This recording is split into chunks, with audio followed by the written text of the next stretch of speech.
कभी सोचा है जब हम बस एक बटन दबाते हैं और 10 मिनट के अंदर सामान हमारे दरवाजे पर होता है तो पर्दे के पीछे आखिर होता क्या है? आज हम इसी 10 मिनट डिलीवरी के खेल को समझने की कोशिश करेंगे। ये सिर्फ सुविधा की बात नहीं है, ये एक बहुत बड़ा खेल है जिसके कई खिलाड़ी हैं और कई छिपी हुई कीमतें भी। और सब कुछ इसी एक सोच से शुरू होता है। ये एक असल ग्राहक का कहना है जो दिखाता है कि ये सर्विस कितनी पावरफुल और थोड़ी अजीब भी हो गई है। जरा सोचिए, जब कुछ भी मतलब सचमुच कुछ भी बस कुछ मिनटों में मिल सकता है तो खेल के नियम तो बदलेंगे ही। तो जैसे ही कोई ऑर्डर प्लेस होता है ना, एक खेल शुरू हो जाता है और इस खेल के हैं 5 मुख्य खिलाड़ी। इस पूरे विश्लेषण में हम इन्हीं में से हर एक के रोल को समझेंगे और देखेंगे कि वो इस तेज रफ्तार दुनिया में आखिर करते क्या हैं। तो ये हैं वो 5 खिलाड़ी। सबसे पहले जो फ्रंट लाइन पर हैं, डार्क स्टोर वर्कर और डिलीवरी राइडर। फिर आते हैं पर्दे के पीछे वाले खिलाड़ी, मार्केटिंग गुरु और ऐप डेवलपर। और आखिर में 5वां खिलाड़ी, उपभोक्ता। चलिए एक एक करके सबके रोल को समझते हैं। तो चलिए खेल के पहले 2 खिलाड़ियों से मिलते हैं। ये वो लोग हैं जो हमारी सुविधा के लिए एकदम सामने खड़े हैं और उस स्पीड का दबाव सीधे महसूस करते हैं जिसकी डिमांड हम सब करते हैं। इनकी कहानी अक्सर किसी को पता नहीं चलती। तो ये है भरत, एक डार्क स्टोर वर्कर। जैसे ही एक ऑर्डर का अलर्ट बजता है, उसकी उल्टी गिनती शुरू हो जाती है। उसके पास है सिर्फ 40 सेकंड। जी हाँ, सिर्फ 40 सेकंड। पर किस लिए? इन 40 सेकंड्स में उसे औसतन 18 अलग-अलग सामान को ढूंढना है, उठाना है और पैक करना है। सोचिए, ये घड़ी के साथ एक ऐसी रेस है जो कभी खत्म नहीं होती, जहां हर एक सेकंड की कीमत है। और सोचिए, अगर भरत से कोई भी गलती हो गई, मान लीजिए कोई एक सामान छूट गया, तो सीधा जुर्माना। तो ये सिर्फ स्पीड का प्रेशर नहीं है, ये अपनी कमाई बचाने का भी टेंशन है। दिन खत्म होते होते वो पूरी तरह से टूट चुका होता है। अब मिलते हैं खेल के दूसरे खिलाड़ी, अरुण से। वो एक डिलीवरी राइडर है। इतनी मेहनत, इतना रिस्क, और उसके बाद अरुण को एक डिलीवरी के लिए क्या मिलता है? सिर्फ 15 रुपए। जी, सिर्फ 15 रुपए। और ये जो कम पैसे हैं ना, इसकी एक बहुत बड़ी कीमत चुकानी पड़ती है। जरा इस पर गौर कीजिए। अरुण जैसे 43% डिलीवरी राइडर्स हर हफ्ते किसी न किसी एक्सीडेंट से बाल बाल बचते हैं। ये 10 मिनट डिलीवरी का जो वादा है, ये बहुत खतरनाक है। उनकी जान जोखिम में रहती है, पर वो शिकायत भी नहीं कर सकते। क्यों? क्योंकि रेटिंग गिरने का डर हमेशा बना रहता है। तो सवाल ये उठता है कि क्या ये सब इसके लायक है? यहाँ एक हैरान करने वाला कंपैरिजन है।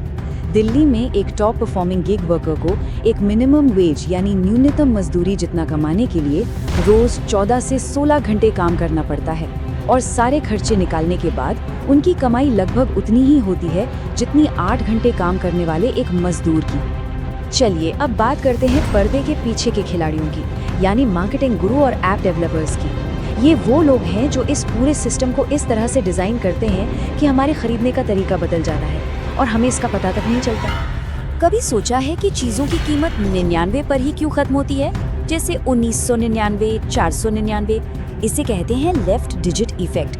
ये एक साइकोलॉजिकल ट्रिक है जिसे ऐप डेवलपर्स इस्तेमाल करते हैं। हमारा दिमाग ना कीमत के पहले नंबर पर ज्यादा ध्यान देता है, तो 799 रुपए हमें 800 रुपए से कहीं ज्यादा सस्ता लगता है, जबकि फर्क सिर्फ 1 रुपए का है। फिर एक और ट्रिक आती है डीकॉय प्राइसिंग।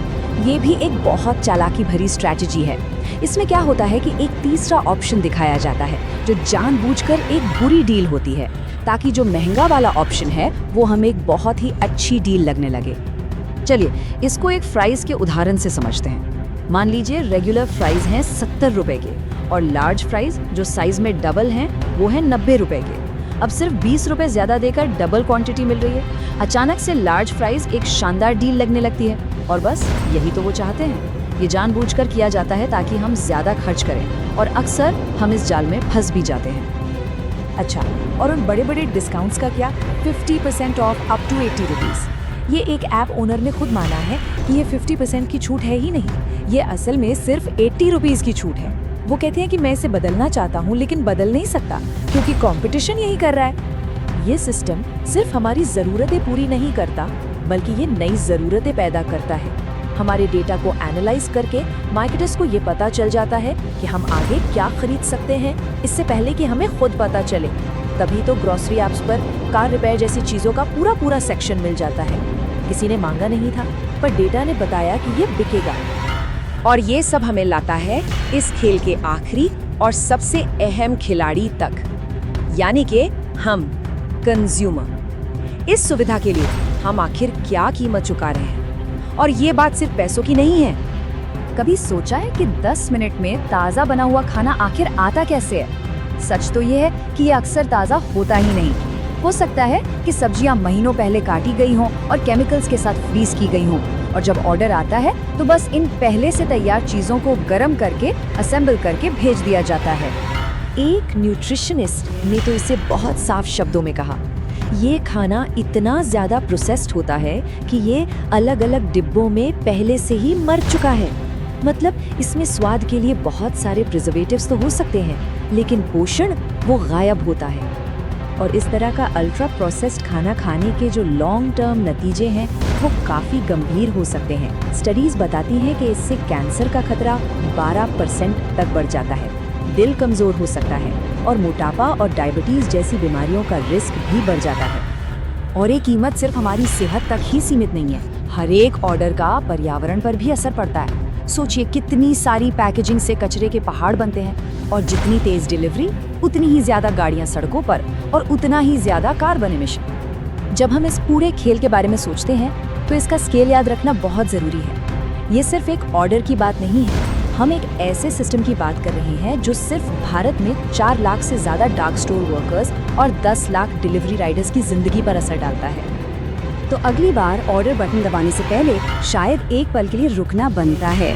सुविधा की इस दौड़ में क्या सिर्फ और सिर्फ स्पीड ही सब कुछ है, या फिर इसकी कोई बहुत बड़ी कीमत है जो हम सब मिलकर चुका रहे हैं? ये एक सवाल है जिस पर सोचना बहुत जरूरी है।